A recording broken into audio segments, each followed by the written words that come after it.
nti betumusaba ajja twanukula tusaba Mukama Katonda otuyambe ngabe watwala oyo omusajja yali omuzibu bwe twakukwasa nga tugambe nti buli omu agwana okubwa amasase era afe n'omutuyamba nga tetumukubira ddolo ye n'agenda eyalina emundu esatu wamutuyamba taata n'agenda tukusaba ono adidde ensi yaffe n'agifuula ey'amakage n'agifuula eya famire ye yeri nansana bali mu mitwalo era ziyegimwawo so tewali ssomero lya gavumenti wano litasasula ssente Nate bwogenda n'otulamu twalina abaami abo nga tuba interrogating abo twabadde nabo last week tumanyi leka tubuulire leka tukuyigirize byotamanyi twabadde n'abaami abo tuba interrogating opposition obwongo bo tebabuteera mundi omukulu ono abe munempisa olwaliro lwokka okulimbulula bannayuganda toyagala information kati awo nsituka mu program n'engenda supposed to deliver as NRM twabawadde obudde ne boogera naye obudde bonna abuyingiddemu kantegeeze bannayuganda tetwa interject nzenga mwe mwogera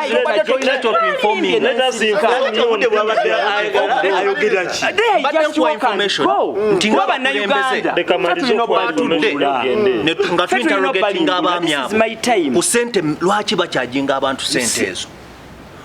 agenda nakunyonyola simanyi modulate oba omanyi sente mmeka gavumenti zesasulira omwana omwaka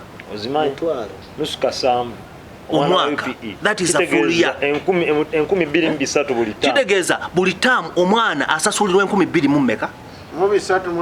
exactly simanyi oba omanye ebbeeyi y'obuwunga bwetambula ennaku toyagala lwaki toyagala okubuulira omwami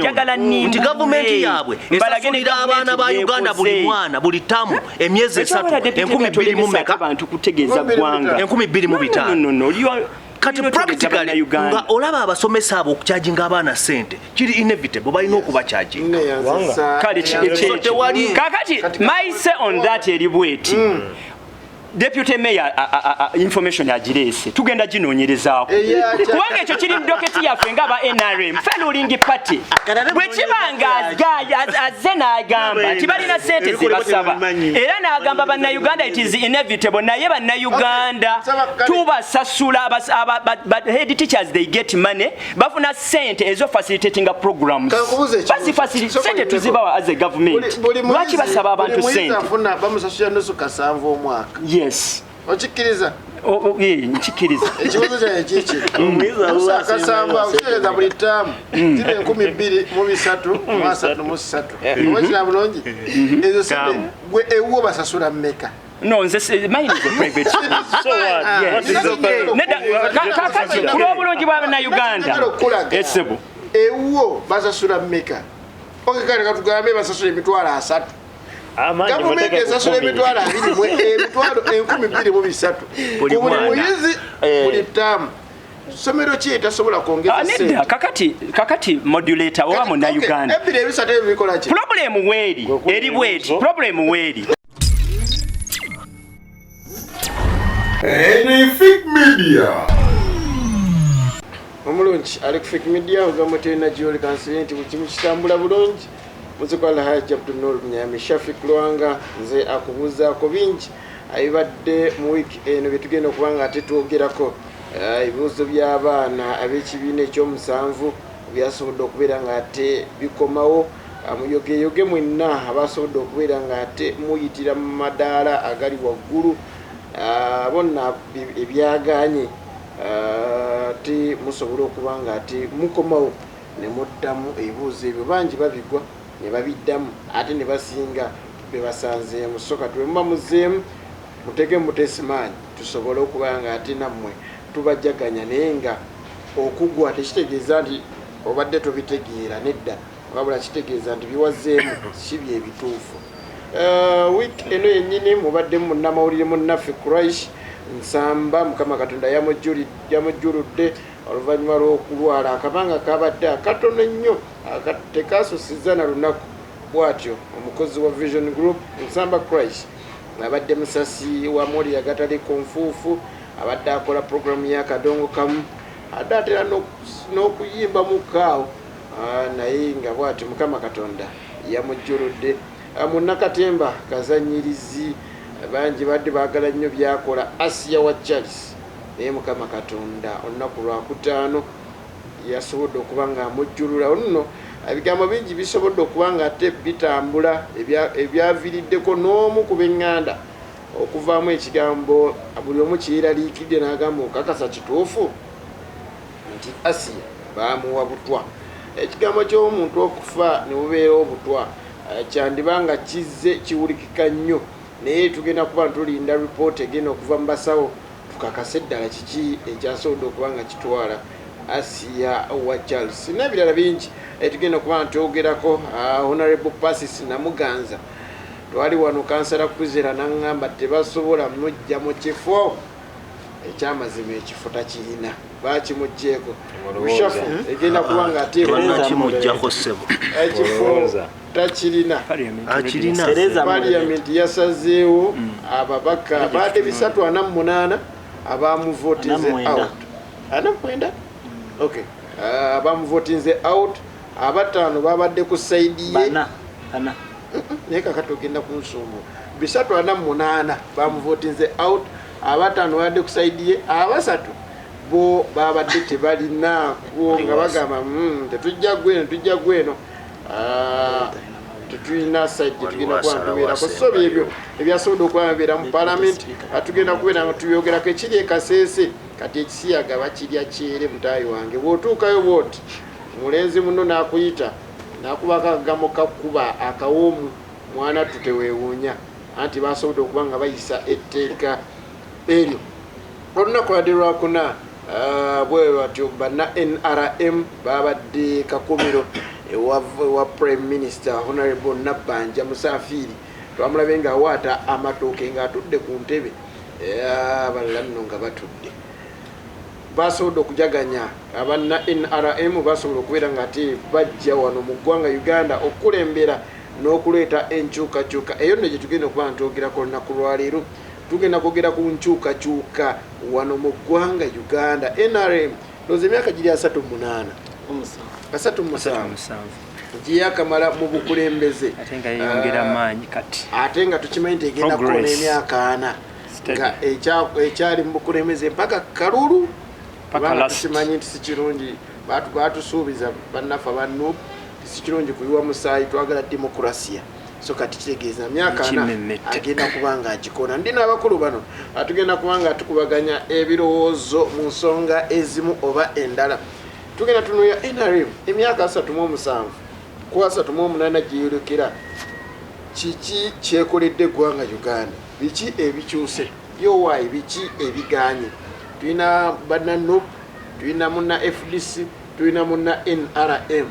tulina ne deputy mayor ebiseera ebisinga tatera bba na kibiina lwa nsonga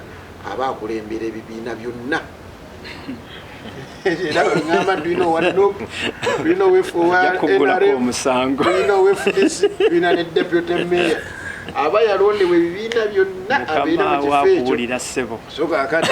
aba ali ebiseera ebisingira abeera nnyuto naye munnayi yakigaana kitabuka so zensonga zetugenda kuba tutunuulira abaganda baffe abatugoberera ku mukuto gwa YouTube, abatugoberera ku Facebook banne mukula kyamaanyi nnyo ddala, abakomentinga basharinga abalikinga mwebale nnyo omwebaye ddala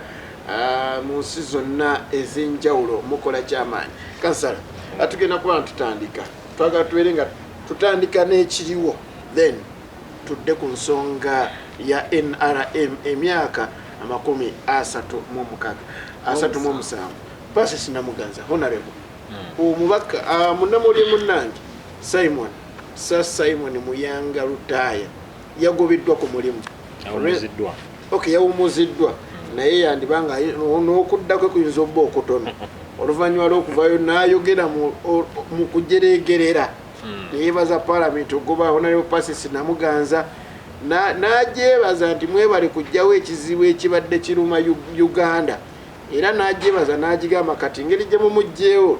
katusuubire nti n'enguudo zigenda kuzimbibwa kuba kizibu kivuddewo, enguudo zigenda kukolebwa, amalwaliro gagenda kubeeramu eddagala, amasomero gagenda kusomesa bulungi,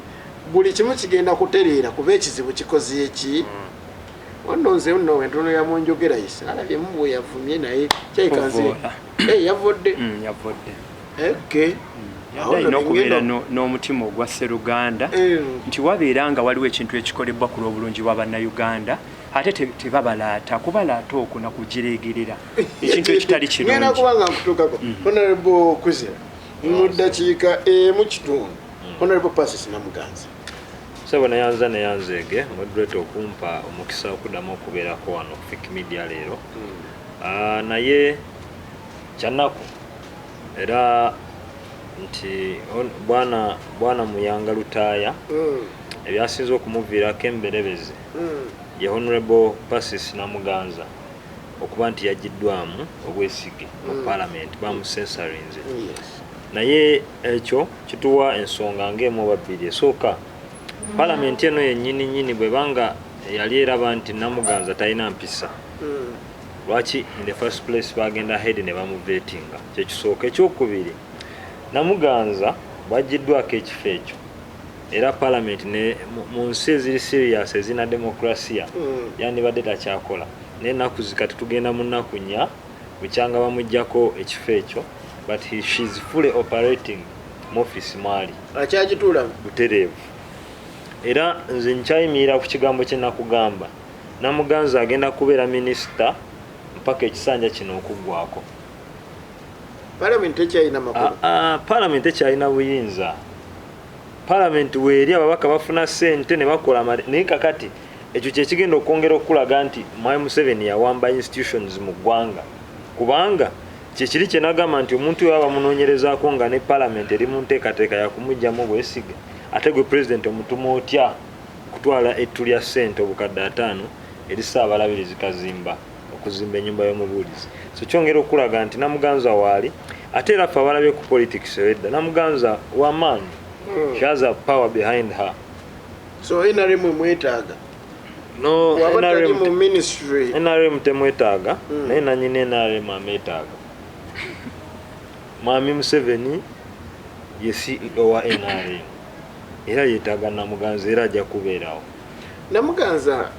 okuvaawo kwe kiyamba ki Parliament kiyamba ki government Namuganza bw'omutunuulira bano aba Parliament beefudde kiso kya mbuzi kubanga n'akakiiko ka Honorable Joel Senyonyi kanoonyereza ne kagamba nti Namuganza yeetaaga okuva kuwa minisita naye Namuganza buli kye bamubuuzanga mu kakiiko ako nti ettaka lino waligaba otya ng'alina ebbaluwa ya Museveni kye bayita presidential directive mu buwandiike emulagira nti oyo Shumuku muwe ika 5 oyo gundi muwe ika bweziti ono pastor wa Fenomero muwe bweziti kampuni bweti eri manyaga gundi jiwe bweziti ng'alina presidential directive akati Parliament teyamugoberwa ttaka eryo Namuganza yagobeddwa kuwa minisita mu Parliament kubanga yayogera ku bufumbo bwa mukyala Anita Amongo ne Magogo kyekyamugobeza kubanga kankubuulire Namuganza bwe babanga Parliament bamulanga busiifu bwa mpisa waliwo obusiifu bw'empisa obusinga okuyenguzi Dr. Musenero yavaayo nabba obuwumbi 31 mukulembeze wennyini we NRM bamuyitayo na musinguzi MP n'avaayo n'agamba Parliament yeetaaga okunoonyereza ne banoonyeza nga ddala yazibba taliwo President Museveni yagamba aleke muwalawo kakati kyekyo kino kyenyagala okutegeeza nti luno olutalo lwabadde wakati wa Among ne Namuganza Among n'akozesa kubanga alina obuyinza ku Parliament eyo n'amobilizing ababaka okukola mob justice eri mubaka munnaabwe naye Among agenda kumanya wa wakoma kyekiri kye nagamba nti NRM mbeera abatula ku dining mwabawo ba Among abatula mu ntebe mpaka wale batuka kuwana bamusomesa abooza amagumba kakati n'Amongo ajja kutegeera wa wakoma omuntu ojja musensalinga naye ajja kubeerawo mu ministry lazima ekyo nkubuulidde ojja kukiranziza neyanzega ensonga za Honorable Persis Namuganza tuziyitamu tusobole okugenda ku mulamwa gwaffe ag'olunaku olwaleero musomesa esebo Honorable Persis Namuganza se kyanaku nnyo timpulidde munnange nga abalata mu nsonga eyo ensonga naddala ekwatagana ku mpisa NRM ebimu ku core values zaayo era ekyo kyo Bannayuganda bakimanyi ekirungi ekyempisa ekitunuulira nnyo olaba ekuba n'eriko opposition wataba mpisa nejjayo n'agombuto okulaba nga empisa ebeera empisa mu bantu so kati mu mbeera eno gye twogerako minisita si yeyekka eyakafeesinga sensaling bangi ababadde bajimbani bonna babaddewo ng'olweddi ekyokukomyawo omuntu ebiseera ebisinga waaba ayina ekitaamu kyakoze naddako ebbali abantu batereera waliwo ebitabo ebitukuvu byogera ku prodigal son omwana eyazaawa n'amanya nti nazza emisango n'akomawo ewakitaawo mu mbeera eyo tujja kusooka tumutunuulire nga member of parliament ekyo kyo kimusigaza okubeera mu parliament newankubadde nti ekya minisita ekyo kyo just tuteekewo buteesi budde n'amaaso gaffe ekyo kyo kyasalibwawo naye nga kikwatagana ku mpisa kati bwe mpulira munnange ng'agamba mbu ate agenda kusigalawo ate biki okwo kuba kubalaatana kwonoona biseera bya munnayuganda naye bannayuganda ekituufu kiri nti omuntu yenna newabeera tumwebaze ng'asiwuusa empisa NRM yo stand yayo ebeera very clear stand aside oleme kuleeta infiltration waliwo bye tuyita kawuukumi president asiiba alyogerako president tannaba kuvaayo na statement ye ku ekyo kubanga yagenda okubeera final person okubeera nga ekintu ekyo kyazze mu ofiisi ye akiyise naye ng'era ebitundu bingi nnyo ku 10 olw'okuba nti obusibu bw'empisa of course akakiiko kakizuula nti kimulya nga bwe kyalya munnaffe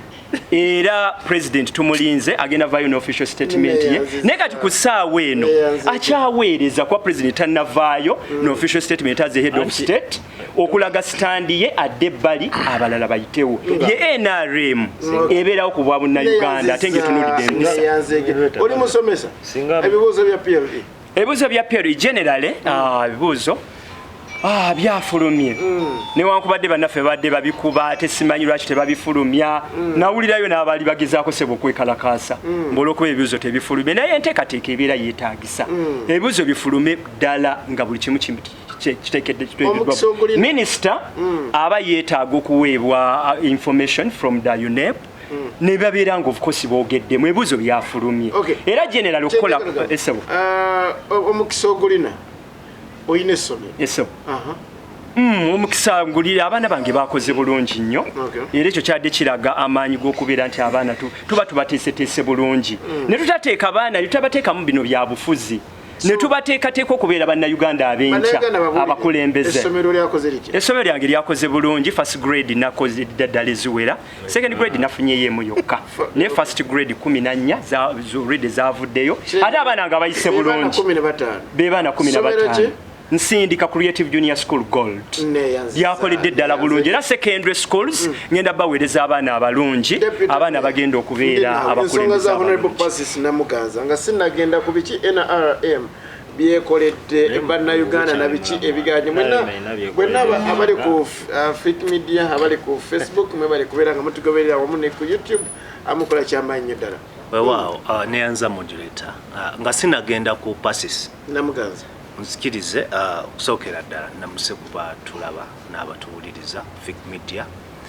nsaasire famire ya mukwano gwaffe Asia wa Charles Asia wa Bobby kubanga abadde nnyo in fact simanyi oba okimanyi nti abadde OG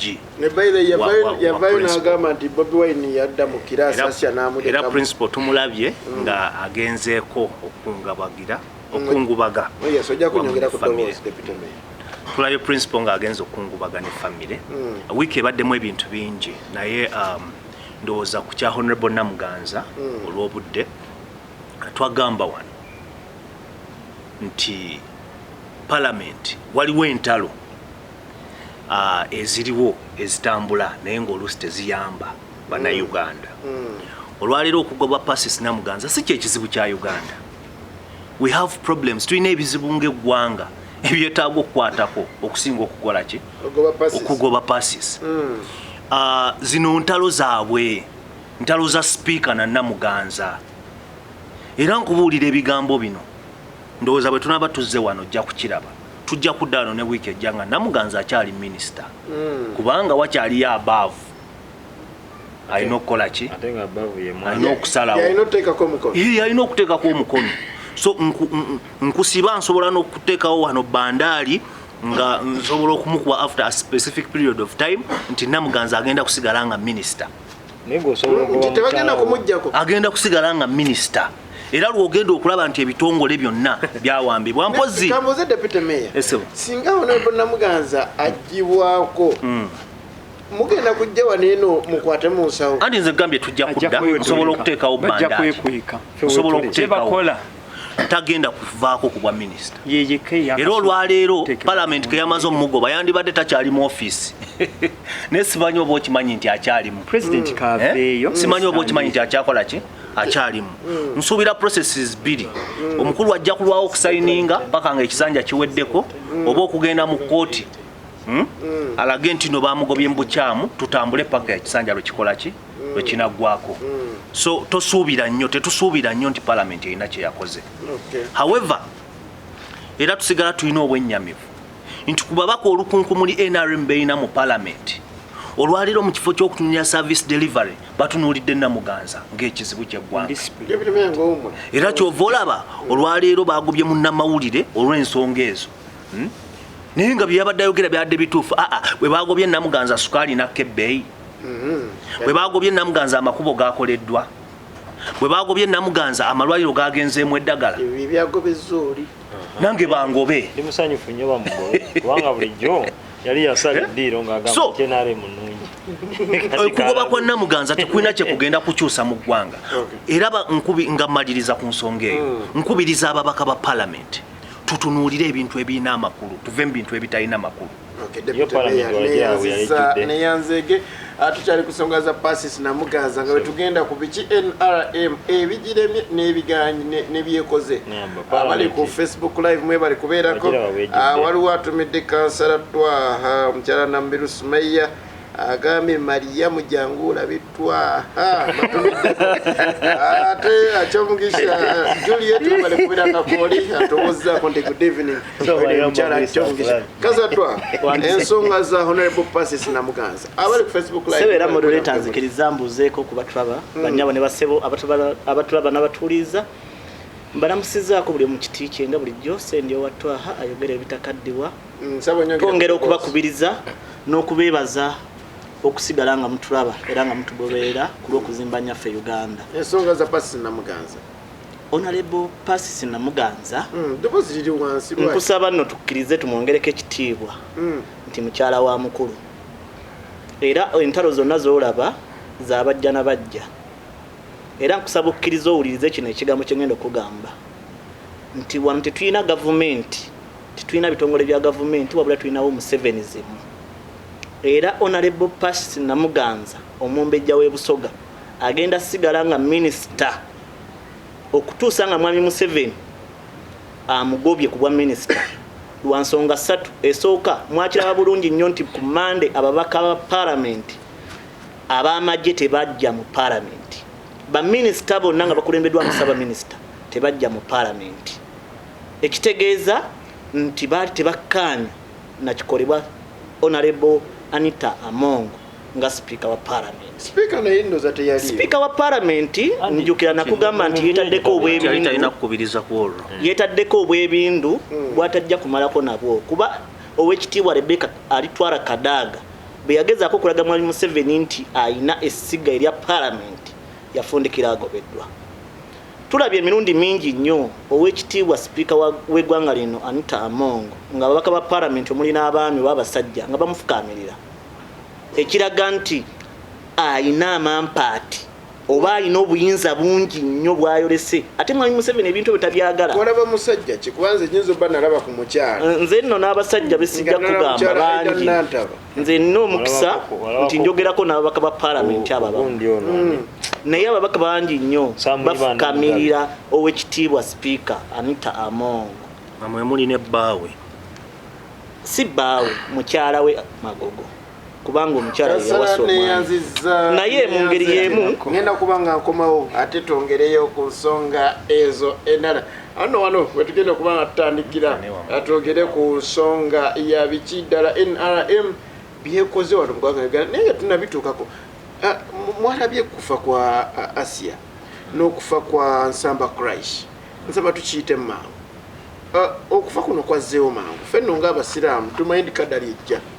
tugamba nti akufa kwazze Mungu bw'ati wakoze eki bwageze famire ya Asia abalinawo okwemulugunya kw'obutwa obutwa buno bufudde mu bakulu gye mbadde mubugambira buzze neene ewaffe anti kakati moderator lwakuba nti olusinze ensonga ng'ezo mbasaagala nakuzoogerako kubanga zivulgarizinga debate eno kubanga mu wiiki eno olowooza Asia yekka n'Ensamba bwe bafudde naye kyenjagala okutegeeza kiri bwe kiti bannayuganda bangi bafa okimanyi nti abakazi 16 bafa buli lunaku nga bazaala njagala nnyo ku nsonga eno ndowoozaamu nti agonze si mawulire okufa kw'abantu ate era si mawulire kubanga tuzze twogera nnyo ebbanga lyonna twagamba abantu nti abantu babawo obutwa people being killed deliberately in this country naye nga Nsamba Christ oyo mugenzi Allah musaasire byamusobako ng'akolera Bukedde TV ne Bukedde radio naye ng'ate ze zimu kuzisinga okuteeka nakyemalira mu bbanga so nze omanyi business tekyali usual nga bulijjo bw'oba badde okolera nakyema if you have been an enable of the dictator there is no need to cry when you die kyoba olaba nze saagala nakubyogerako naye famire ya Asia bwe beevuddeyo n'eraga okujja kyongera kukulaga ki ekiri mu ggwanga nti naawe toli safe tewali ali safe paka nga ffenna tuli safe kubanga abantu babagamba nti bannaye abantu babawo obutwa nga buli omu yeesuulirawo gwanagmusomesa Asia adde akolera gavumenti ayinza okuba ndowooza y'abannaffe naye nga munnayuganda nze kyenyinza okwogera ku mbeera eyo munnayuganda nga bannayuganda obutwa kiki no eyo yafuuka ndowooza tukiyitenga ndowooza it's a say of the opposition batera nnyo okuteekawo eyo embeera ne twebuuza nti bo service delivery ze bakola eyo yonna gye batambulira bo nga tebafoolinga victim naye nga bambi it's a confusion within their brains ne baleeta element y'obutwa gy'obeera nti bwe baba bafiiriddwa a member of the family their family obanga under circumstances zitategeereka simanyi oyo yaba n'aleeta ekyo naye bambi tuba tunuulira issue y'obutwa bannayuganda bano semind bwongo bwabwe bwetaaga okunaaza balina ekizibu ku muntu afaatya mu mbeera ezitategeerekeka bulungi kyeboogerako tebakimanyi buvudde mu bakulu betugamba nti kakati ono kubamu atugamba yali sipiika yafa butwa Asia nabo batugamba butwa obutwa buno kiki neyanza moderator nga tetunejjako kizibu kya Museveni tetujjawona butwa abantu bakyafa mu nfeeyo omanyi tuli mu gavumenti nga ne bwe kaba akabuzi ne bakalaba nga bakuyita kekukuutiriza ku bantu ab'amaanyi mu ggwanga nga Kyagulanyi bano abasajja tebateekenga risks bakutta we cannot rule it out nti Asia bamuwadde obutwa olw'okuba bamulabako ne Kyagulanyi at one time oba ina ne banne bano nga balina misunderstanding fine naye we cannot rule it out nti Asia ono olw'okubeera nti yabeerako ne Kyagulanyi okumpi kirina engeri gye kyabadde nga kisobola okumuttisa bano abasajja batta buli kimu ani gw'olina wano asinga obutaba nnyo na impact mu bakwatira kamera Hassan Musa yeekukuutirize ku Kyagulanyi bamulabeko bajja mutta neyanzege kansaratwa wanjiseko obutwa Asia yafudde butwa sijja kugamba nti Asia yafudde butwa wabula nja kugamba nti wano mu Uganda abantu bafa ebintu bina naddala abo abakuba ku NRM ne Mwami Museveni ku Musolobotto naye Asia yalita kuba NRM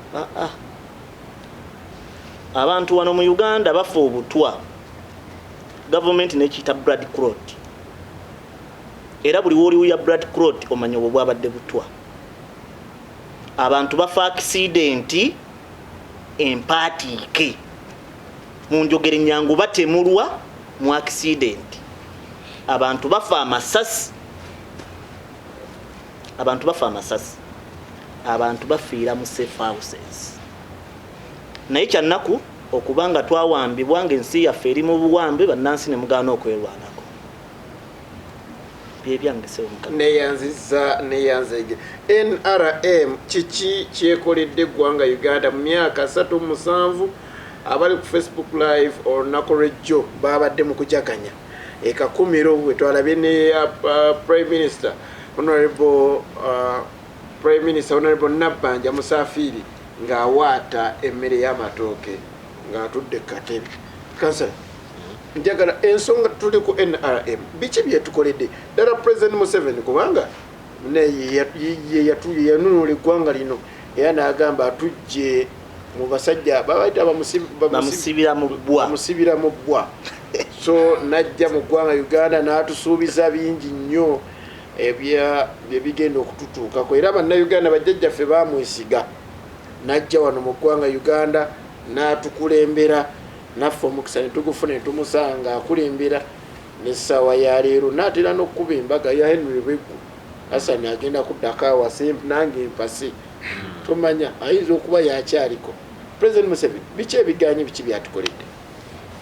Weewaawo neyanziza naye era nja kusooka kuyisaawo obutali bumativu bwange nga tonnabuyisaawo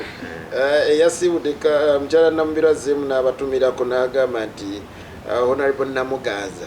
akuba kadaaga. Okay, tweyanziza. Kakati okusookera ddala njagala kutegeeza nti waliwo omuwandiisi omu yawandiika nensaba nyongere ku ddoboozi omuwandiisi omu yawandiika ekitabo n'agamba nti every revolutionary leader buli lwalo ennyo mu buyinza atandika okwonoona achievements ezimu ku achievements ze zali akoze. olinayo ku achievements za President Museveni zosobola okutuwaayoko? Weziri of course omuntu yena osobola okwogera nti gavumenti ye NRM nensaba nyongere ku ddoboozi eyina wetutadde newankubadde si wetulina okuba sinzira ku resources zetulina, naye njagala ntandikewo nti sebo ow'ekitiibwa nga njagala twegeraageranye nga Uganda wetwafunira independence oba amenunula gaffe twalina ensi zetuli nazo mu level y'emu naye bw'opima ensi ezo weziri nawa wetuli kati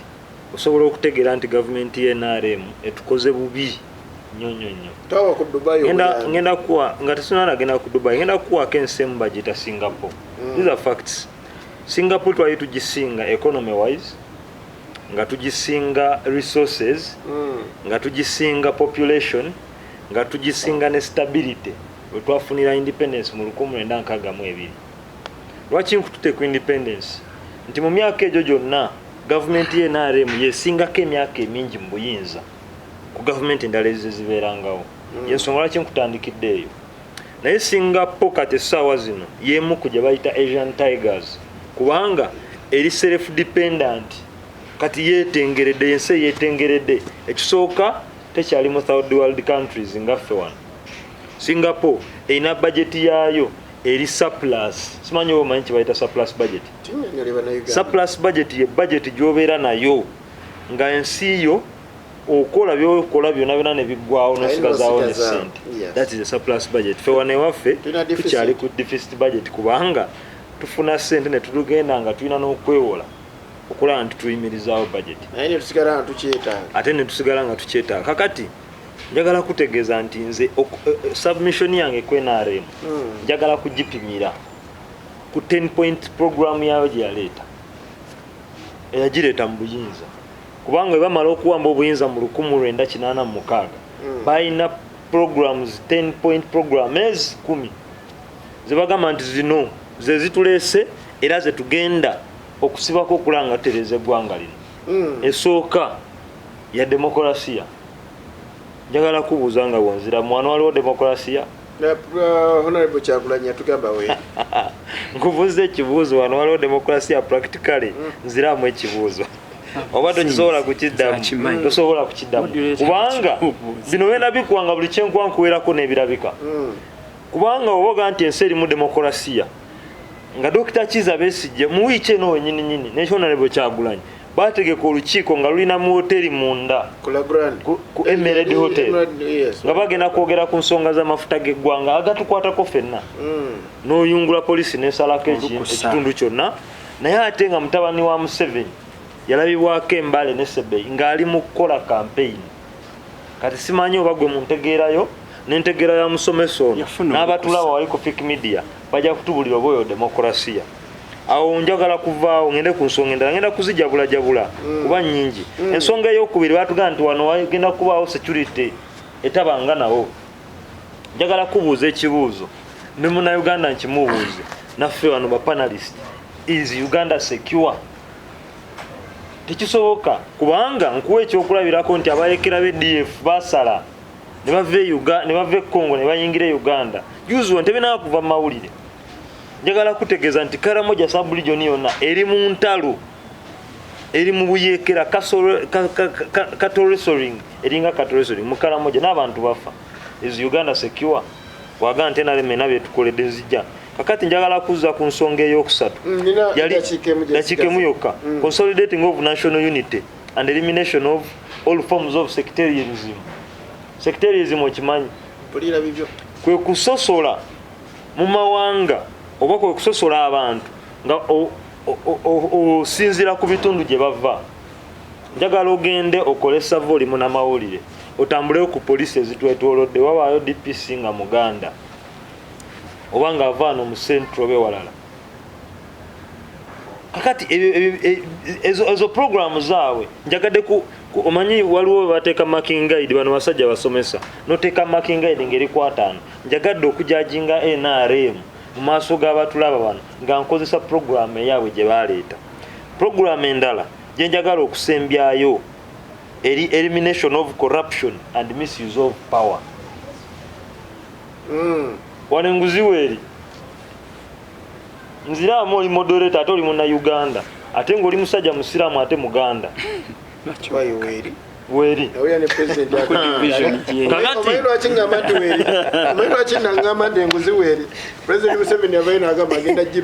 webale nnyo ekyo kyenjagala okutegeeza nti Mwami Museveni yakyogedde naggulo ng'ali kakumire eggulo nga baselebrating emyaka 37 nga bali mu buyinza. Mwami Museveni agamba we are going to step out corruption kitegeeza naye akimanyi n'ayongerako nti waliwo n'abantu abagula emirimu mu district service commissions mufo kyokuwa abantu emirimu kubeere bagibaguza buguza ng'akimanyi n'okimanya nti waliwo n'abasomesa abawa abaana max kubanga babe baseeko mu gavumenti y'emyaka 37. Njagala kusembyayo point eno yokka bannayuganda bagimanyi. Restoration and improvement of social services and rehabilitation of war ravaged areas. Eyo program yaliko NRM ye program ey'omukaaga ngegamba nti abantu gye tulwanidde wonna tugenda kuddamu tu revivingewo tu rehabilitatingewo tuteekeyo amalwaliro tuzimbeyo chorus. Abaffe njagala kubuuza Luweero biri bulungi kubuuza n'oli atubuulira atunyonyola Nakaseke bali bulungi oba ewaffe ekiboga kubanga ne Museveni yalwanawo masanyalaze kakati n'amasanyalaze ewaffe ekiboga wano mu Bunya amasanyalaze gakoze eki kakati ebyo byonna byonna njagala kukula nti bwembanga NRM ejajingidde ku levo yaayo naye nga ne levo yayo ekulaga kubanga bye bino ebintu bye bajja nti balina okukolera Abannayuganda. Wabula kikyesinza okukola mu bulungi ekisookera ddala NRM maintains oba Mwami Museveni ekyamazima atulaze nti yaliberatinga Abaganda be ne famire ye ekyakikoze bulungi. Ekyokusatu kankubuulireyo ekirala kye basinza okukola kwe kumenyaamenya kye bayita rule of law mu ggwanga. Nti essaawa zino tuva kwogera nti kugamba nti Parliamentary y'eggwanga essentially nga minisita n'asigala ng'ali mu kifo kubanga ssemateeka w'eggwanga takola. Omuntu omu yalina osalawo. Ekirala kye basinza okukola mu myaka gino ate naddala mu gino ddala nga gavumenti yaabwe ekaddiye naatera ogenda bagiyita extra judicial killings. Mwami Museveni avaayo n'agamba nti yeyaseze ebbula. Kyagamba nti yasse wabula abasirikale abaani yabakwata muno mu Uganda omanyiko Sheeke gwe bakwata ne bamusiba empingu ne bamutta. Kakati ndowooza yali saidi za waliwa wano maya something awe sima nga tunatuuka maya kakati ekyo kye bayita extrajudicial killings omuntu okuttibwa nga bamukutte nga teyewozeza nako kubanga kankubuulire mu tteeka ya demokolasiya nga malirize kino mu tteeka ya demokolasiya omuntu yenna newe bakusanga nkusala obulago bwe nti nina okuteekebwa mu kaguli mpoleze oba mpozi oba gunsinga oba kukole ki naye wano bakwata omuntu nga zebula ne bamutta Museveni watuusaawo naye kikyasinza okukola obulungi abaganda bagamba sajjabbi ebibulawo kalungi kaaliwo Museveni gavumenti ye balwanyisizza nnyo siriimu newankubadde ate yasinga kujja ku mulembe gwabwe naye bamulwanyisiza awo nno wakiri bawaddeyo akabonero tweyanzizza tweyanzege ne kansala kwizira kiraze nti ate wekidda mu byokujjanjaba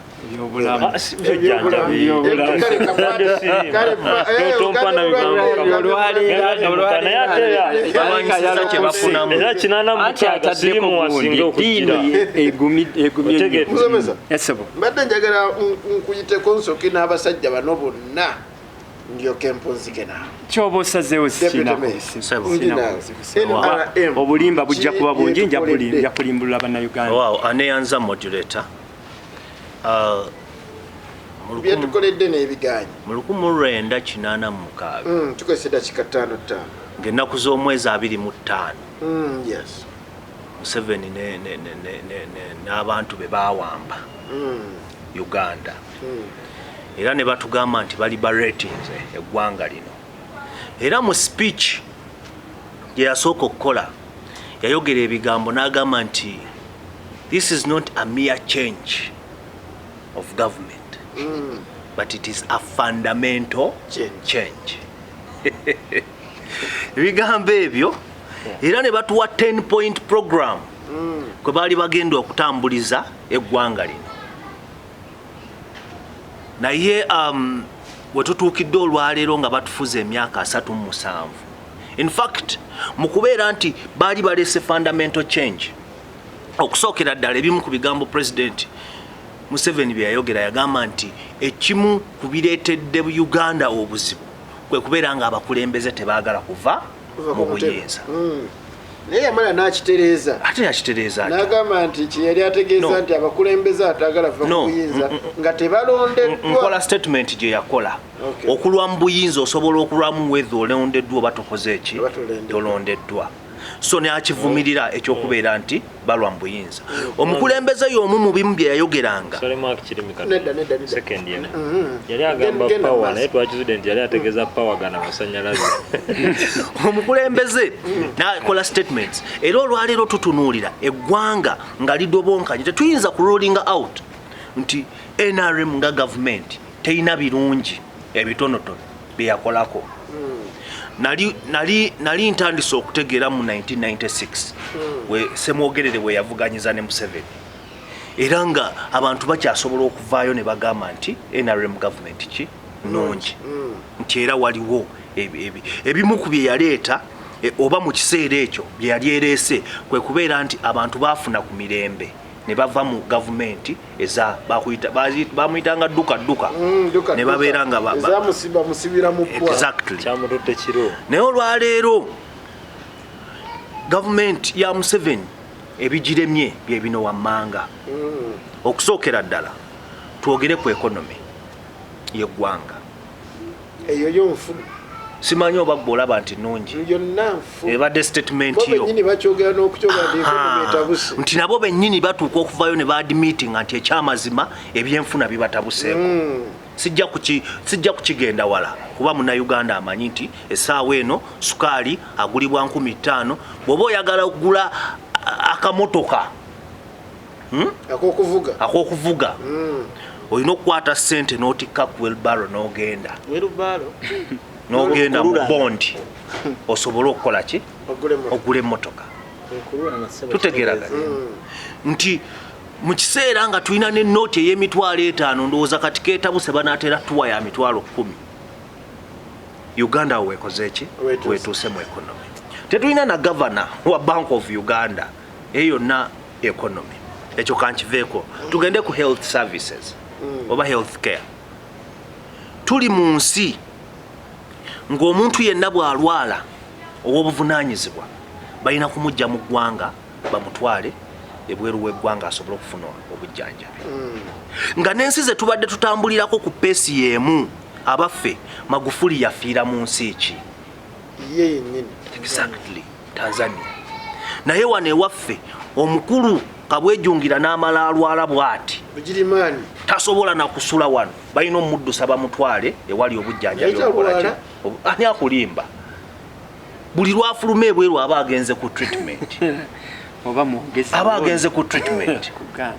naye olw'okuba nti ebyobukulembeze si kya buntu okuvaayo okubagamba nti omukulembeze agenze bweru kufuna bujjanjabi alwe batulagira omukono nti gugu mwamulabanga ng'agwambaza giravusi so bwe tujja ku health bw'ogenda mu malwaliro abakyala n'abaana bafa buli lunaku tufiirwa abaana abazaaliddwa abato ebitundu 15 ku buli 100 bamaama bafiira mu ssanya percentage nene nnyo ate ng'eddwaliro ya Honorable Segirinya liiryo lya n'abagezezzaako okuleeta gavumenti eyambye lyali terisobola kubeerawo bali tebasobola ddikkiriza balina obujja bungi nnyo bano abasajja singa byali lyazimbibwa mu Western Uganda yandibadde lifacilitating bwoba olyawo netebeerawo so health service mbi nnyo bwe tudda ku education system babano babba bibuuzo asigambye nti ye naye educationist y'omu ku bannabyanjigiriza be tuyina tetusobola kurulinga out nti obubbi bw'ebibuuzo abadde wano ng'atugamba abo babikuttemu babamanyi n'ababikwatamu naye teri abakola ki teri abagambako tucelebrating ekyo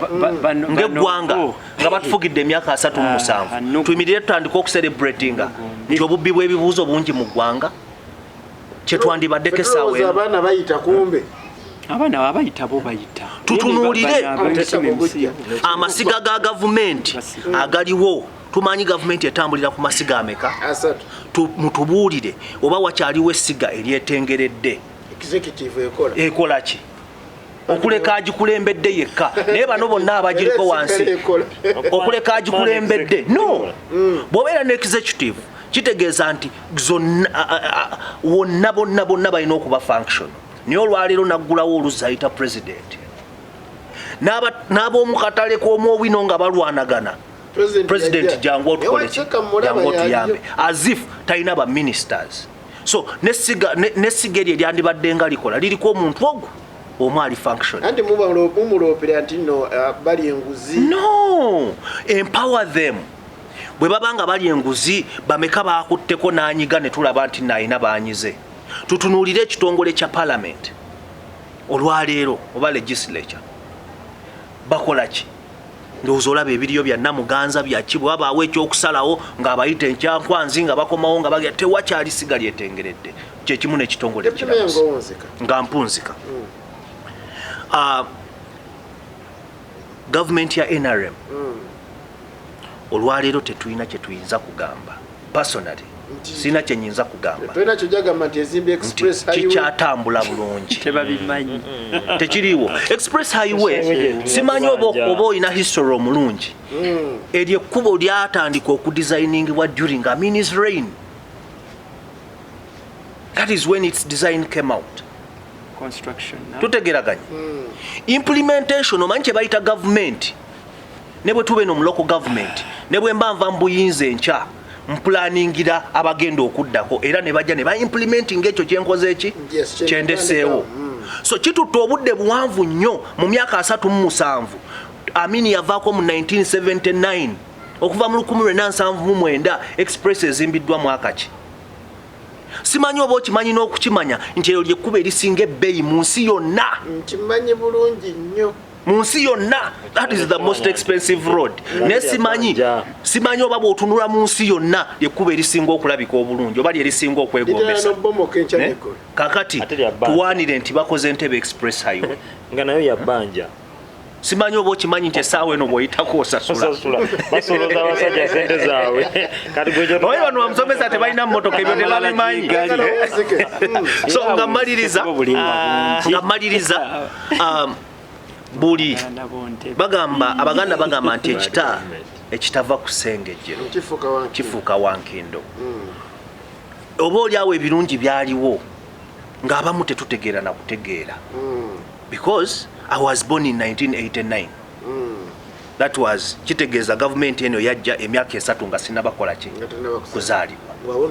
nkuze nfuuse omusajja omukulu n'abaana bange bali awo tebaagalira ddala Museveni olina deputy mayor kitegeeza generations ne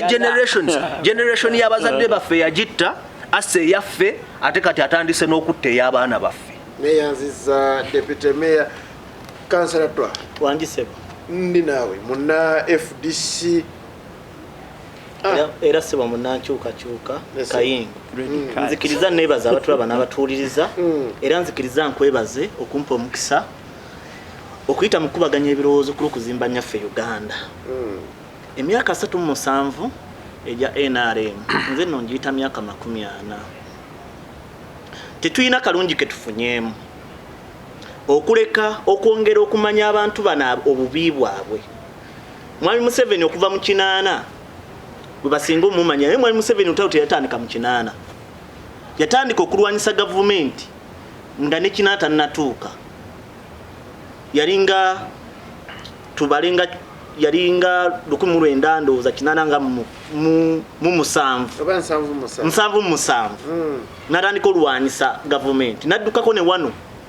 n'agenda ke Tanzania eyo n'avaayo ne yeeyongerayo oluvannyuma n'akomawo n'alwanyisa gavumenti buto naye Mwami Museveni ebintu byasinze okukolera Uganda ayongedde okulaga bannayuganda nti si munnansi era tayagala bannansi ba Uganda n'ayongera okulaga ensi nti kyeyajja okunyagulula akimanyi bulungi era nga bwe tumanyi nti omuntu ng'abadde mupakasi baamala okupakasa adde ewaabwe n'azimba oba n'akolayo ebirungi wano mu Uganda naddala wano mu Buganda enguudo tuyita mu binnya tulinga abayita mu bisinde by'ente naye Kongo omukulu gy'ava enguudo azikoze wano mu Buganda oba wano mu Uganda naddala wano mu Buganda tuyita mu nguudo nga tuzigeregeranya ku bisinde by'ente kitegeeza ng'enguudo zaawumuguka aganya naye Kongo omukulu gy'ava enguudo azikoze Tanzania amalwaliro agazimbye gye yazaalira mutabani we era gye tumanyi obulungi nti Baganda abasinga obungi gye bali n'ekisinga okuneewuunyisa ekyekongo leka nkutereereza ekyetanzania dindamu nanti ekulage wano ewaffe abaana basomera mu miti enkuba beetonya tebasobola kusoma kikwewuunyisa nga mu bonna basiriwale abaana gye basinze okugwa bonna basiriwale senga bonna balabadde basoma tebaali kudde abaana be tebasoma na kusoma wano mu Uganda naddala wano mu Buganda be tuba tuyita mu nguudo tuyita mu bisinde bya nte kubanga enguudo zonna zaawumuguka aganya naye kikwewuunyisa omukulu gy'ava Kongo enguudo nkole ate ng'azikozesezza ssente za muwa musolo mu Uganda ekyo gwe kyogedde nze ngambye omukulu gy'ava nakugambye nti omupakasi bajja okupakasa ewuwo bamala okumusasula ngaddayo gy'ava kati bwe tuba nga ffe tuyita mu binnya empombogoma z'ebinnya ng'omukulu bwe yajja okupakasa apakasizza bulungi n'addayo ewaabwe n'akolayo aba mukyamu ekyo kirungi tukimwebaza akikoze bulungi kyetukkiririzaamu kyakoze obulungi lindamu ogenda kumala ongambe obudde bwange buweddeko nga naalirambulidde bannayuganda ekirala omukulu kyakoze nti asobodde okutunda amalwaliro ge yasangawo nga abazungu gatuzimbidde n'agatunda n'agaguza famire ye asobodde okutunda ebisaawe by'ennyonyi byonna bye yasangawo n'abiguza mukoddomi we naye ne mutabani we ne mukwano gwe Saamukuteesa asobodde okugoba bannayuganda mu magye ne poliisi n'ateekamu Baganda babava egindi goyogeddeyo nze sina gye njogedde abava egindi wa bannayuganda namwe munjulira bogenda mu magye oba mu poliisi boogera olulimi lumu kikwewunyisa yabazze okugumbulula bannayuganda mu kifo ky'okubaga nti bannange muveewo wano basumulula amasasi kubanga si bannansi n'okuwa kadi ye NRM ng'oli wano mu central. Nze nyina ekintu kye neewuunya omuntu ng'ava wano mu Buganda be bakuyamba okulonda minisita ng'ava wano mu Buganda baba bamutuuma amannya ag'Abaganda naye ng'alina erinnya eriva egindi ne bakulimba nti n'oyo naye Muganda oba munnayuganda. Kikwewuunyisa teriwo osanga police post ng'eriko OC yadde omukulu akulira polisi n'omuntu wa bulijjo nga talina yadde jinja ng'ayogera Oluganda. Tosobola genda mu Western Uganda n'ovuganyayo ng'omubaka wa Parliament nga si gy'ova. Wano ewaffe tewaliwo Muganda avuganyawo, tewaliwo omubaka wa Parliament basukka 10 nga Baganda. Bonna bava eri. Ekyo kisetinge kujja kusaanyaawo nsi. Wano mu Buganda wavaawo omusolo ebitundu 8 ku buli 10 ogugenda mu ggwanika ly'eggwanga Uganda. We wava ababaka ba Parliament abatono, we wali district entono, we wali constituency entono, we watakolebwa naye ate abakulu we watali musolo guvaayo. N'amata tegwaggyibwako musolo akava ewaabwe. Be baamala okutta amatooke ne mawogo ne bagalima ewaabwe olwaleero ettooke lya 8,000. Kilo ya kawunga ka muwogo twagigulanga nusu 5,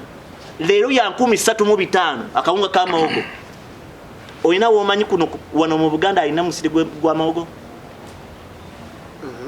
Emmwanyi be baazita ne balabanga Bwakabaka bwa Buganda butandise okusitula abantu batandise okulima emmwanyi n'atugamba alese peneti.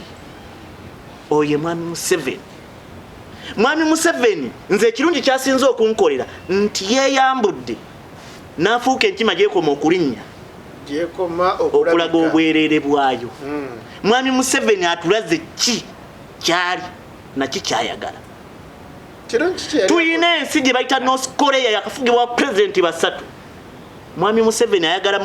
atufuge emyaka gy'agenda okufuga afe, Muwooza gy'atufuge ne mutabani wa Muwooza afuge. Eyo yensi gye tuli mu Uganda. Omukulu nga yatugamba azze okuleeta ensi gyoyinza okugamba ensuubize. N'alimbalimba bakadde baffe bajjajjaffe ne bakitaffe n'abatta n'atuuka n'okukwatanga bakyala baabwe bamama baffe oba bajjajja baffe abasirikale be ne babakakongwa baana balaba ne bakadde baffe nga balaba. Olwaleero kikomyewo abasirikale ba Mwami Museveni bakwata abaana abawala ng'ensi yonna eraba. Ebintu ebyakolebwa mu 8 okutta abantu Mwami Museveni abizeemu. Panda gari yaliwo nga Idi Amin waali Mwami Museveni yaleta drone n'akyusamu bukyusa linnya nga mpunzika. Njagala nkulage tetulina kalungi ke tufunye okuleka ebibi kubanga Mwami Museveni buli kirungi kye yasangawo yakijjawo. Yasanga omuntu akaluubirwa okgenda ku ssomero naye nga bw'ogenda ku ssomero Katonda n'akuyamba n'oyita ojja funa omulimu. Olwaleero basooka kubuuza gwani tinze Lwanga Shafiki muzikwale Haji Abdul tujja kukubira essimu ne Haji Munyami ate Munyami Nyami ya mwana tosobola kufuna mulimu nga gwe Matiya tosobola. Be bagamba nti omulimu ogenda gufuna ng'oliwe 6 bagenda oggulanga nga Habyarimana yatekebwa dda mu office. Ebyokulabirako ebiri bamutulaki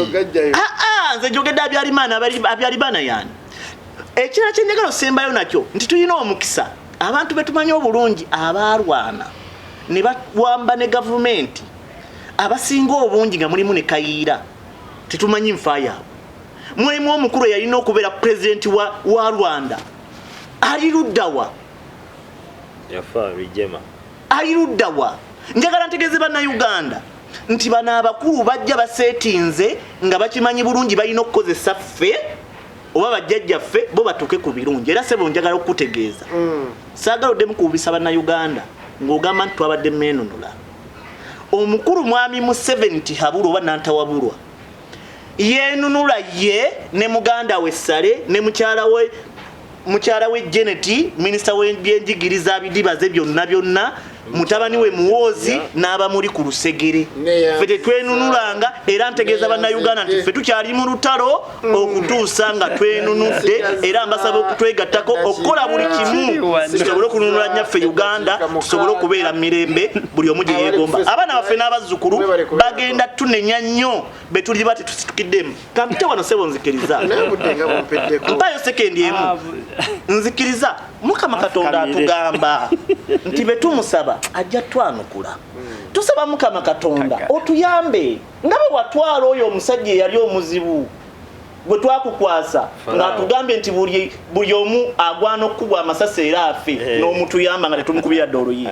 n'agenda eyalina emmundu esatu wamutuyamba taata n'agenda tukusaba ono adidde ensi yaffe n'agifuula ey'amaka ge n'agifuula eya famire ye taata tukusaba tuli wano mu maaso go tuyambe omukendereze ku nnaku ze tuyambe otukendereze ate bw'obanga otuwa omukulembeze tuwa omukulembeze nga munansi anayagala ensi yaffe Uganda n'ennyaffe Buganda tukusaba otuwa omukulembeze anategeera abantu b'ensi eno Uganda tusobole okulabikako ffe twali tuwola Dubai naye omwami ono yaddibaga ensi yaffe n'ensi zonna amabanja buli kyabugagga kyansi akitunze ng'ate akiguza famire ye okubba ennyaffe Uganda tukwebaza kuba tumanyi nti owulira tukwebaza tuba tumanyi nti ogenda tulwanirira gwe wekage twasigaza bano abakulu batutta baganda baffe babasibye abasomero babamye emirimu amasomero ge baleese bonna basiriwale balina abaffe be bagwa ababe babasomeseza Kenya na mu nsi z'ebweru bakeera kulinnya nnyonyi tata tujjukire twetawuluzeeko omusajja era ne tuddamu nti amiina ekiri wano eyo siddwa teweegomba ggwanga nga teweegomba ggwanga tungi twahanga ye era bimuvunanyizibwabetutakikolera wano betunamuganda tugenda mu kyaki agenda tulemesa sindowooza y'abannayuganda ekyo gwokyogedde nomubuuza munansi osobola okukola munansi osobola okugaana ensi yokulaakulana ngaafukamidde eddakiika ngenda kuwa eddakiika zensigaza zonna bannange kugambye agenda kwogera obulimba bubadde bungi nnyo ebirungi NRM oli munna NRM nsosaba opposition boogere ne balimba kakati bwoguddewo mpuliriza bibyo kale kakati bannayuganda beebaza nnyo okubeera nti mwalonda ffe okubeera nga tutembeeta ensonga naddala ezitutwala mu maaso ng'oggyeko munnange bannaffe abava ku mulamwa tubalaba bafukamira tubalaba bateekawo embeera naye mu mbeera yonna bannayuganda ekituufu ekisinga obukulu ekituufu mukimanyi Uganda gyevudde wala nnyo era ne Uganda weeri tumanyiwo ffenna bannayuganda era ne gye tulaga tulabayo mpozi katono nnyo nga sinnaba kutandika tembeeta nsonga za NRM nja sooka nnyongera okunyikiza First Son program initiative ya Muhoozi project etambula nnyo naddala ba youth abavubuka kubanga kizuuliddwa nti mu Uganda abavubuka be basinga okuba abangi katono nnyo budde bwange bwendimu era wali nja kuba ngatta bulungi kuba bannayuganda so mu mbeera yonna Muhoozi project tetujja giteekamu nnyo byabufuzi kubanga munnamagye naye ye okusinga akutte nnyo ku bavubuka kuba abavubuka be bangi ate abavubuka be bali confused ennyo okusinga nga bano naddala ababyebufuzi abasiiga obukyayi ne bateekawo embeera bambi ne babajja ku mulamwa naye project etunulidde nnyo omuvubuka okulabanga emuddabulula mu ngeri yonna yesebo ye nga ye General Muhoozi Kainerugaba First Son yesebo ngo First Son we kyakoledde eggwanga bingi nnyo atandise era agenda kukola nnyo ati bano tebabeera ku ground ffe tubeera ku ground bimbuuze nze mbigambe era modulator nja kusaba ndoza tujja tegekawo 1-on-1 olwo ndoza tujja kufuna omukisa n'omwogezi atambuza programs ezo ajja twegatta kutwongera okutegeeza bannayuganda naye nze nsiinyaako kisinye olw'ensonga project etambula naddala ekwatagana ku bavubuka si byabufuzi kwongera muvubuka ssuubi mu Uganda eno ennungi tugende mu NRM kakati myaka 37 bingi ebikolebwa era bingi ebitambula nti newankubadde wabaddewo nnyo embeera ey'abannabyabufuzi naddala bannange bano naye ate tetubanenya nnyo kubanga ndooza okutagala kukyali kungi balabika bye babasuubiza bingi NRM byekoze bingi ne munnayuganda era abimanyi era singa tutandika kimu ku kimu ne tugamba nti katwogere kino twogere ku kino bannayuganda bo babimanyi nze kyenina okwongera okukaatiriza kujjawo bulimba bano bannaffe bye boogera ekisooka bwe twogera ku byobulamu ebyobulamu bitambudde nnyo percentage nnene nnyo almost tukuba kati mu 85 nti amalwaliro newankubadde tubaddemu ne tukyalinamu okusoomoza nga banna NRM abantu naddala bano bannaffe abeenoonyeza ebyabwe ate munnange bebeekwekamu ne batandika okuba kifiiriza ne batandika oteekawo embeera ne bafaanana bano ne batandika ebyokumpanya eddagala oteekawo embeera naye ku guno omulundi ffe aba NRM tugamba omuntu yenna aseketera programu za gavumenti avunaanyizibwanga ye abababba eddagala abateekawo embeera n'abalemesa service okutambula ffe weetuli ate tuli ku byalo ate we are empowered tugenda kukakasa nti tubaanika Uganda esobola okutambula naye ng'eddwaliro eddagala gyeriri n'amalwaliro gasoomusibwa nnyo essebo ababbi bayitirivu nnyo tukutte era ne bwogenda mu makomera bakwatibwa aba NDA TV banondoza tebalina gundi nsinga balabanga bakutte basawo bano ababekinnansi bano modulator kuguno omulundi nzikiriza nkujjukizeeyo akantu kamu babeerako ku gundi nga bakwata abo basinga genda muno mu kilinika obutono mu famasi olwa munnayuganda ekituufu akimanyi budde bwange bateekawo buli batwabalese ne mwogera moderator kanfune protection kakati ebyobulamu tugamba bwe tuti tutambudde olugendo luwanvu nnyo 85 ku 10 ate nga tukyatambula newankubadde ebisoomoza weebiri ne weebeera famire ebisoomoza bibaawo ne bano olw'okuba bo simanyi oba balina bwe babawo obutole bw'emmere bambi ne bajja wano ne balimbalimba munnayuganda naye nga tutambudde ebyobulamu bitambudde nnyo essebo toyina kyosobola kunnyonnyola munnayuganda ati byendi mu kunnyonnyola ebyobulamu tugende ku byenjigiriza ebyobulamu ŋŋambye bitambudde amalwaliro mangi gasoomusibwa okuva ku LS Center 3 ne gagenda ku LS Center 4 referrals weeziri Kiruddu weeri Kawempe Mulago weeri bano basiimeko ono luli yalwala omukono gwafuna obuzibu yankubira akasimu ayogere mu kamera twayogera naŋŋamba nti ku mulundi guno gwokka ngenze Mulago wali ne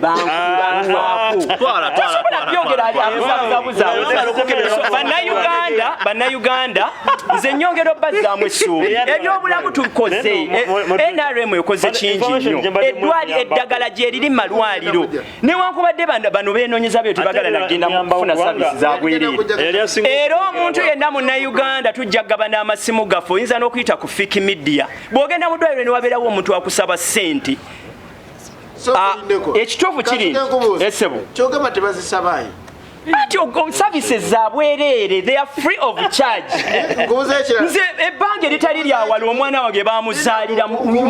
gavumenti era nali njagala ndabo bano bye boogera basaba essebo oli munnayuganda ndi munnayuganda ndi mu Uganda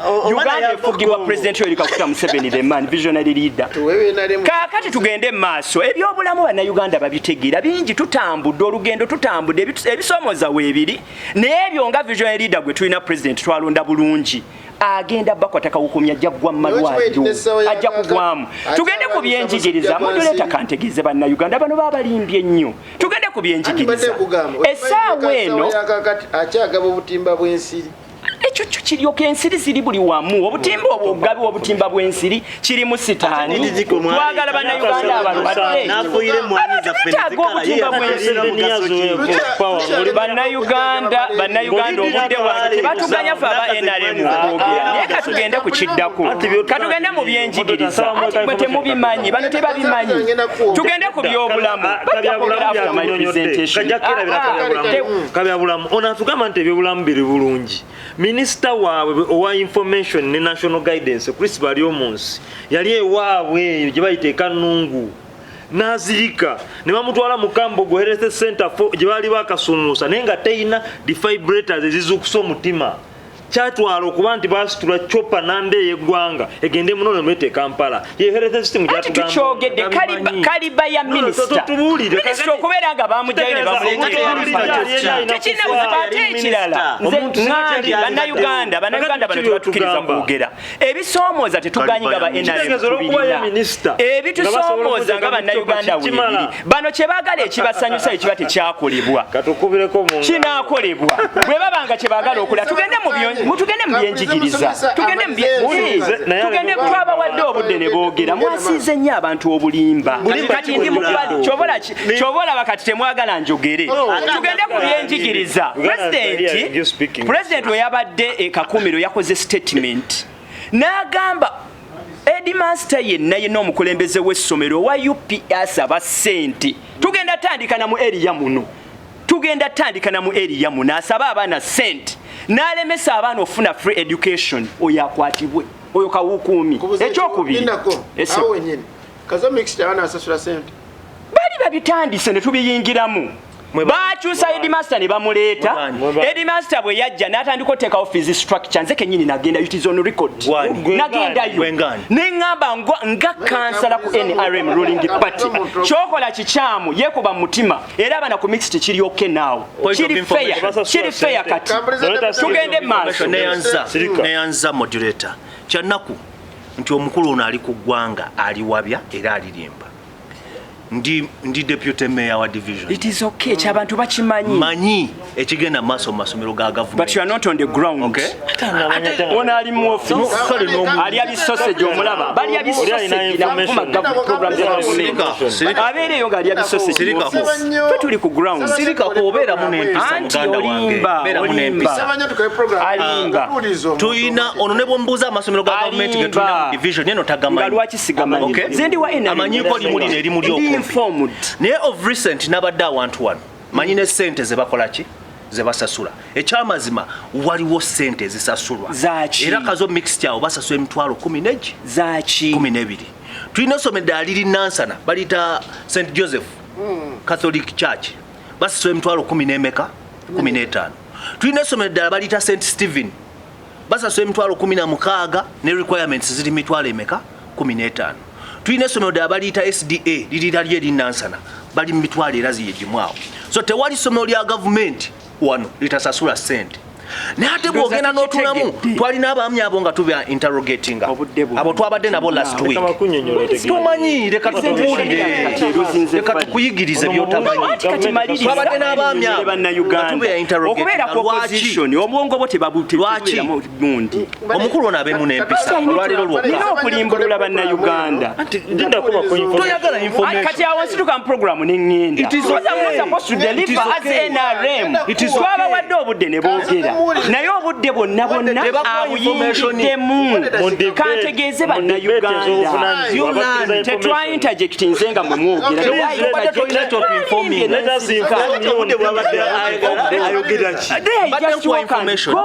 kuba bannayuganda nga tuinterrogatinga abaami abo ku ssente lwaki bakyajinga abantu ssente ezo agenda nakunyonyola simanyi modulator oba omanyi ssente mmeka gavumenti zesasulira omwana omwaka omwaka that is a full year 12,300 buli tamu kitegeeza buli tamu omwana asasulirwa 12,000 mu mmeka exactly simanyi oba omanye ebbeeyi y'obuwunga bwetambula ennaku toyagala lwaki toyagala okubuulira omwami nti gavumenti yaabwe esasulira abaana ba Uganda buli mwana buli tamu emyezi 3 12,000 mu mmeka 12,500 kati practically nga olaba abasomesa abo okukyajinga abaana ssente kiri inevitable balina okuba kyajinga kakati maise on that eri bweti Deputy Mayor information agirese tugenda ginoonyerezaako kubanga ekyo kiri doketi yaffe nga ba NRM ffe ruling party bwe kibanga azze n'agamba tibalina sente zibasaba era n'agamba bannayuganda it is inevitable naye bannayuganda tubasasula head teachers they get money bafuna sente ezo facilitating programs basi sente tuzibawa as a government lwaki basaba abantu sente bamusasula nusu kasanvu omwaka yes okikiriza nchikiriza ekibazo kyange kiki akasamba okutegeeza buli ttaamu ziri 23,333 wekira bulungi ezo sente gwe ewuwo basasula mmeka no nze mine is a private So what? What is the kulobulungi bwa Uganda esebo ewuwo basasula mmeka okekale katugambe basasula emitwalo 3 gavumenti esasula emitwalo 22,333 buli muyizi buli ttaamu somero ki etasobola kwongeza sente kakati modulator oba mu Uganda problem weeri eri bweti problem weeri ezo zonna sente ffe kye twagala nga ba NRM oba nga gavumenti bwe mubeera nga ba head teachers of course budget temusobola kuyita muleme kubba bannayuganda President yayogedde okudropping out of school abaana bamaliriza badropping out of school naye kati ekyo nakyo tukinenyeza President Museveni ekyo nakyo tukinenyeza President dropping out of the school those are head teachers abenonyeza ebyabwe bavuga amamotoka ag'ebbeeyi bakola buli kimu naye kyetugenda otegeeza mu Uganda sente ziyinza okuba nga ntono naye era bagamba kanyama katono okayana kali muki government bweba kyesoose ekyokuleeta tetwagala no ekyo kyo mwe mwagala okisiiga ebizigo naye bwe kibeera nga okusomozebwa yesu weekuli program za gavumenti kiri bwe kiti kyetugenda okutegeeza mu Uganda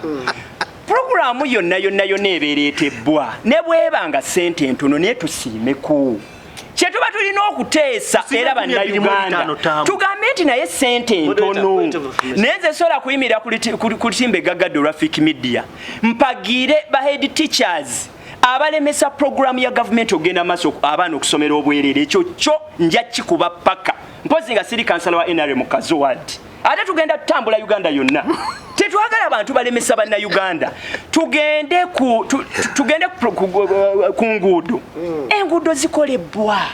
bano bennyini batambula newankubadde yesu waliwo okusomozebwa weekuli fenga NRM tugamba ebintu ebimu tubikoze ebimu tubikolako ebimu okusomozebwa weekuli naye nga kwetabika mu service delivery ng'enguzi abantu baterebwa mu offices bo ne balemesa kuba omuntu buli lwali enguzi aba sente z'abannayuganda bonna ezandi batadde waggulu ate zazitaddewa azitadde mu kiro byolaba nga bibiri ng'ekyamazima olaba nti wadde kale gavumenti ekoze bingi byo bino biganye tebiganyi tetujagamba nti biganyi kyetujja okugamba nti bannabyabufuzi kyetujja okugamba bannabyabufuzi be bagezezzaako okubuzaabuza abantu ndooza mubawulira bannaffe bano kwe kusomozebwa gavumenti kwe tulina okusomozebwa kw'abano basimbaira deputy mayor simayibaani n'abalala abeenoonyeza ebyabwe ne munnayuganda nze njagala osigale ng'okkiriza mu gavumenti yaffe emyaka 37 tukyatambula ate njagala ntegeeze bannayuganda bwe twogera ku NRM